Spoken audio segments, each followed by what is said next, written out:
सीदानी B का एक वक्त में बड़ा दूर दौरा था। किले की अच्छी अच्छी मगलानियां उनके सामने कान पकड़ती थी। वो एक निहायत शरीफ घराने की बेटी थी, मगर तकदीर ने ऐसा पलटा खाया कि वो जवानी में ही बीवा हो गई।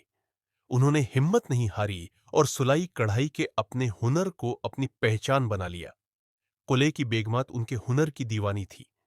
वक्त का पहिया घूमा और बढ़ापे ने आ घेरा। नजर कमजोर हो गई और हाथों में कपकपाहट आ गई। अब वो काम से फारिग होकर अपना ज्यादा वक्त अल्लाह की इबादत और बच्चों को कहानियां सुनाने में गुजारती थी। एक सर्द रात एक बच्चे ने पूछा, सईदानी बी, क्या ये सच है कि आप परस्तान गई थी? सईदानी बी ने मुस्कुराकर जवाब दिया, हां बेटा, ये सच है। मुझे वहां जिनों और परियों ने खुद बिलाया था। उन्होंने अपनी यादों के वर्क लिटते हुए बताया कि एक बार जब वो नवाब साहब की बेटी के जहीज के जोड़े सी रही थी, तो रात के वक्त एक शाही पालकी उन्हें लेने आई। उन्हें लगा कि नवाब साहब ने याद किया है, इसलिए वो बेधड़क पालकी में बैठ गई। मगर थोड़ी देर बाद उन्हें एहसास हुआ कि रास्ता बदल गया है।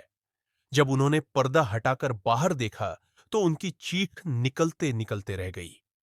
पालकी उठाने वाले इंसान नहीं थे, बल्कि उनकी शक्लें निहायत खौफनाक और अजीब थी। किसी का मुना बिकरे जैसा था और टांगे घोड़े जैसी। वो डर के मारे कांपने लगे, मगर एक आवाज आई, सईदानी जी, डरिए नहीं। हमारे बादशाह सलामत ने आपको परस्तान की शहजादी के कपड़े सीने के लिए बुलाया है। जब वो परस्तान पहुंचे, तो वहां का नजारा देखकर उनकी आंखें चंधिया गई। वहां के दरख्त सोने चांदी के थे और उन पर हीरे जवाहरात लगे हुए थे। परिस्तान की शहजादी इतनी हुसीन थी कि जैसे 14वें का चांद जमीन पर उतर आया हो। बादशाह ने बड़े एहतराम से कहा, सईदानी बी, हमने आपके हुनर के बहुत किस्से सुने हैं।